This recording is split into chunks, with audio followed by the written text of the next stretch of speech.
지난주까지 바울은 우리가 613개의 율법 중 단 한 개만 어겨도 우리는 구원의 반열에서 탈락한다고 했었습니다. 그러니 우리가 율법으로 구원을 얻으려 하는 것은 우리를 저주의 영역으로 끌고 들어가는 것이라고 했었죠. 그럼 여러분, 그 율법은 아무런 쓸모가 없는 것입니까? 아니라고 했습니다. 지난주에 말씀드렸듯이 그 율법은 하나님께서 주신 것이기에 반드시 지켜야 하는 것이라고 했습니다. 그 율법은 우리에게 무엇이 거룩하고 거룩하지 않은 행동들인지를 구별하게 해주는 길잡이 역할을 해주죠. 그러니 하나님께서는 그 율법을 통해서 우리에게 거룩한 모습을 갖추게 하기 위해 그 율법을 주셨다고 했습니다. 하지만 말씀드린 대로 우리 사람들 중에 그 613가지의 율법을 죽을 때까지 모두 다 지키면서 사는 사람은 아무도 없죠. 그래서 그 율법은 우리를 저주의 영역으로 끌고 들어간다고 했습니다. 그럼 여러분, 하나님께서는 그 율법의 저주를 어떻게 풀어가신다고 했습니까? 당신의 아들을 통해서 풀어가신다고 했습니다. 흠없으신 거룩한 당신의 아들을 죄 많은 우리를 대신하여 죽이심으로 우리의 죄악에 대한 값을 치르셨죠. 그리고 하나님께서는 그 예수님을 우리 안에 다시 보내주셨습니다.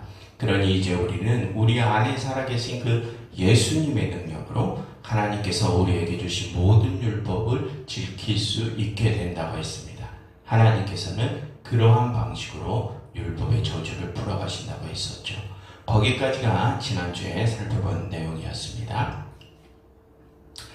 그리고 이제 오늘 본문으로 넘어와서도 바울은 그렇게 우리가 율법이 아니라 오직 그리스도를 통해서 구원에 이르러야 함을 설명하기 위해 하나님께서 주신 언약에 대해서 말을 합니다. 먼저 15절을 보시면 거기서 바울은 사람의 언약이라도 정한 후에는 아무도 패하거나 더하지 못한다라고 말합니다. 여러분, 바울이 살던 당시에는 사람들 간의 약속이 법적인 효력을 가졌었습니다. 왜냐하면 당시는 지금처럼 종이가 흔하지 않았기 때문에 사람들 앞에서 공포된 약속들은 현실에 공증받은 문서들처럼 법적인 효력을 가진 일종의 공적인 계약으로 성립이 되었었죠. 그러니 당시 사람들 간의 약속은 절대 불변하고 폐할 수 없는 계약이었습니다. 바울은 그런 사람들 간의 언약에 대해서 언급을 합니다. 그리고 그 다음에 16절부터 하나님께서 자신들에게 주신 언약에 대해서 말하기 시작하죠. 그런 흐름을 보면 그게 무슨 의미로 다가옵니까? 그렇게 사람들끼리 한 언약도 절대 사라지지 않는데 하나님께서 우리에게 선포하신 언약이 사라지겠느냐, 이런 말을 하려는 것입니다. 하나님께서 주신 언약은 영원 불변한 언약임을 말하려 하는 것이죠. 그럼 왜 바울이 오늘 이야기의 서두에서 그런 말을 하느냐? 그 다음 16절, 17절을 보시면 하나님께서 우리 인간들에게 주신 그 언약이 모세를 통하여 주신 율법들보다 훨씬 이전에 주신 것임을 말하기 위해서입니다. 16절 상반절을 보십시오.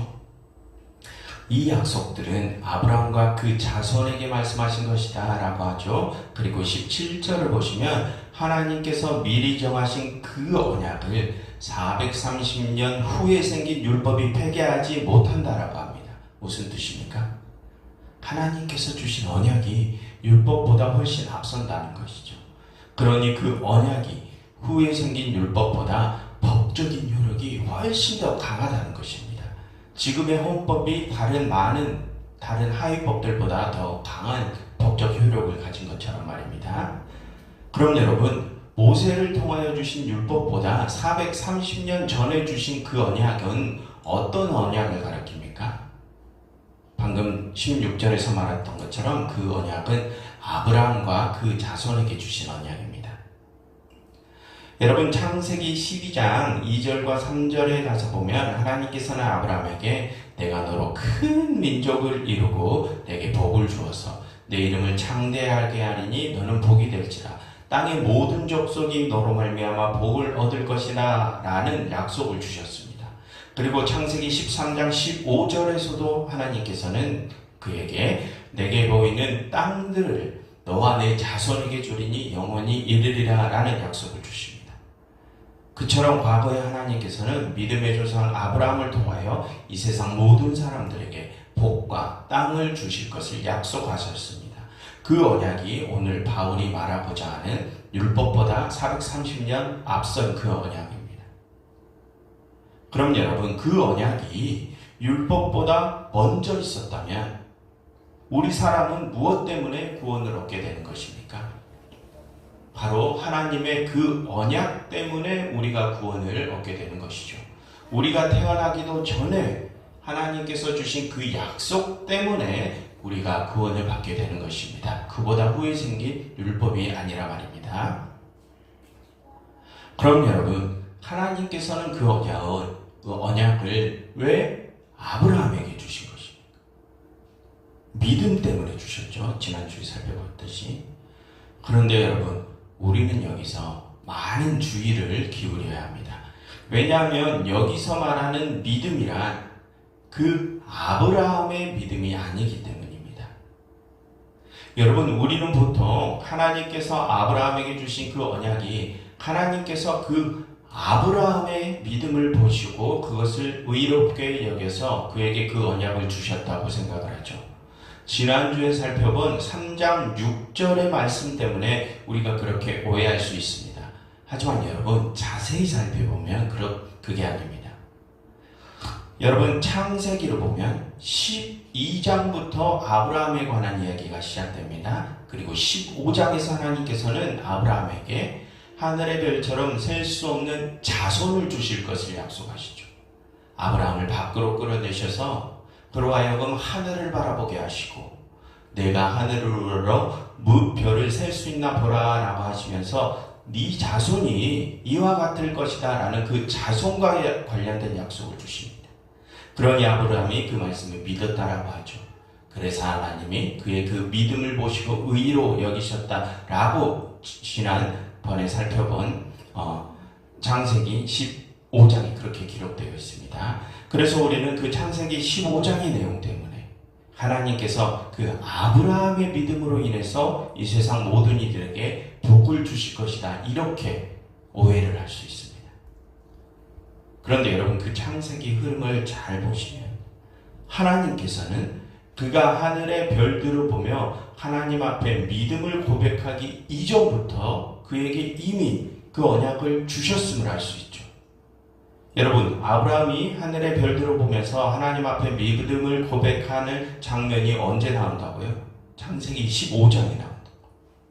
그런데 하나님께서는 그 아브라함의 이야기가 시작되는 창세기 12장에서부터 이미 그에게 그 복과 땅을 주실 것을 약속하셨죠. 즉, 하나님께서는 아브라함이 믿음을 고백하기 이전부터 이미 그를 통하여 이 세상 모든 민족에게 복과 안식의 땅, 즉 구원을 주실 것을 작정하고 계셨다는 뜻입니다. 그래서 창세기 15장 7절을 보면 거기서 하나님께서는 나는 이 땅을 내게 주어서 소유를 삼게 하려고 이미 작정을 하셨다는 것이죠. 그것을 하려고 너를 갈대아인 우르에서 이끌어낸 여호와라 라고 하십니다. 하나님께서는 애초에 그에게 그 땅을 주시길 작정하시고 그를 부르신 것이죠. 그처럼 여러분, 하나님께서는 그 아브라함의 믿음을 보시고 그에게 온 세상에 대한 구원을 약속하신 것이 아닙니다. 그럼 여러분, 하나님께서 그의 믿음을 의롭게 여기셨다는 말은 무슨 뜻입니까? 그것은 그의 그 믿음을 보시고 그에게 수많은 후손을 주실 것이라는 약속입니다. 온 세상 만민을 그의 믿음 때문에 구원하시겠다는 그런 약속의 말씀이 아니죠. 그럼 여러분, 이 성경에서 말하는 믿음으로 우리가 구원을 얻는다는 말은 무슨 말일까요? 누구를 지칭해서 하는 말일까요? 하나님께서 그 아브라함의 믿음을 보시고 그를 통해서 세상 모든 민족을 구원으로 이끄시는 것이 아니라면 도대체 하나님께서는 누구의 믿음 때문에 우리를 구원하시려 하는 것일까요? 여러분, 다시 오늘 본문으로 돌아와 보시면 16절을 다시 보겠습니다.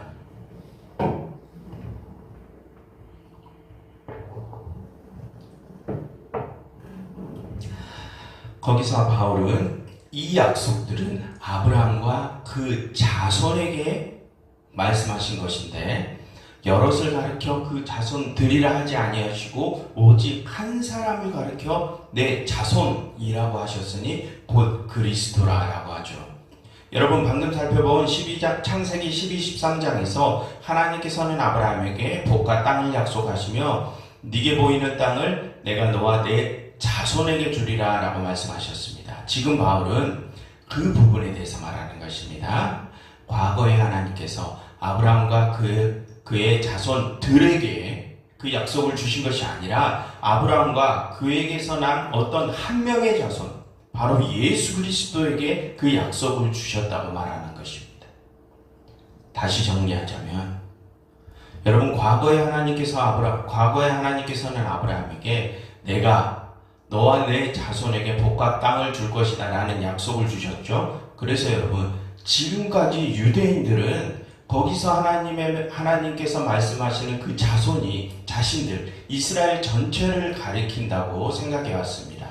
그들 자신들이 아브라함의 후손들이기 때문입니다. 하지만 바울은 거기서 하나님이 말씀하시는 그 자손이 이스라엘 백성들 전체를 가리키는 것이 아니라 아브라함의 씨로부터 나온 어떤 한 명의 자손, 바로 예수라고 말하죠.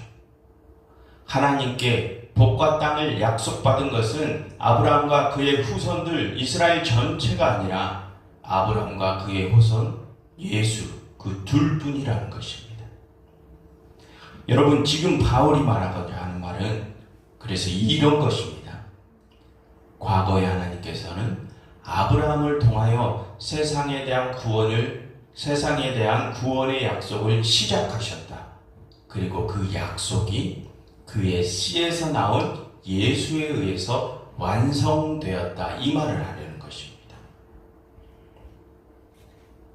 그럼 여러분, 왜 하나님께서는 아브라함이 아니라 예수에 의해서 그 언약을 완성하신 것일까요? 아까 살펴봤듯이 아브라함도 믿음을 고백했습니다. 그런데 왜 하나님께서는 그 아브라함의 믿음이 아니라 예수의 믿음을 통해서 언약을 완성하시는 것일까요?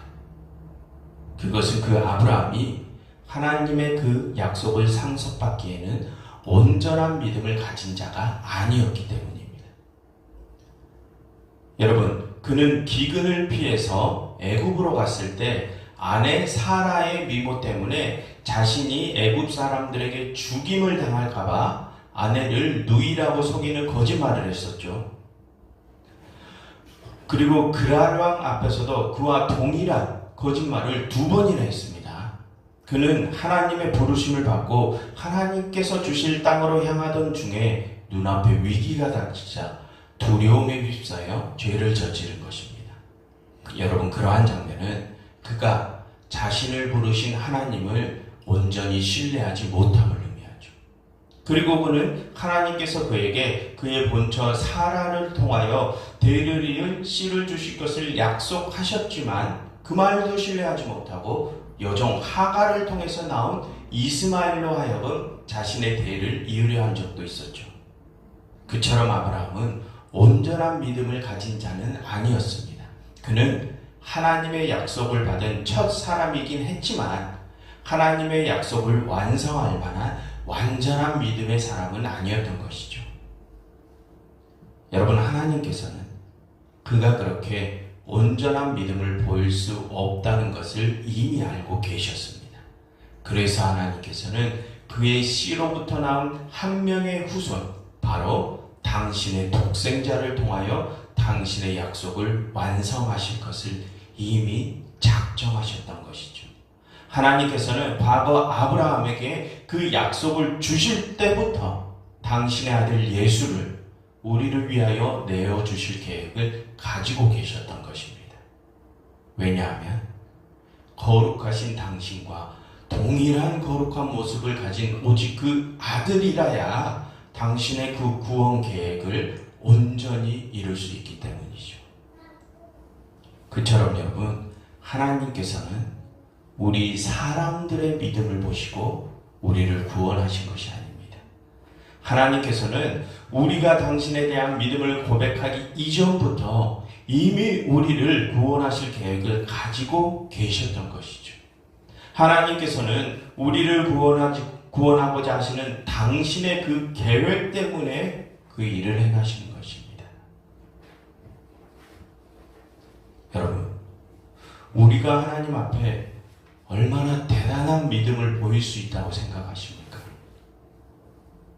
우리가 가진 그 믿음은 과거에 아브라함이 그랬던 것처럼 어느 순간 무너질지 모르는 믿음입니다. 우리의 그 믿음은 바람에 흩날리는 저 먼지들보다도 더 가벼운 믿음이죠. 우리는 절대 우리의 믿음으로는 구원받을 수 없는 존재들입니다. 여러분, 하나님께서는 우리의 그런 한없이 가벼운 믿음의 상태를 너무도 잘 알고 계십니다. 그래서 당신의 아들을, 당신의 유일하신 아들을 우리 대신 내어주실 계획을 우리가 태어나기 이전부터 가지고 계셨죠. 여러분, 그게 바울이 바라본 하나님의 사랑입니다.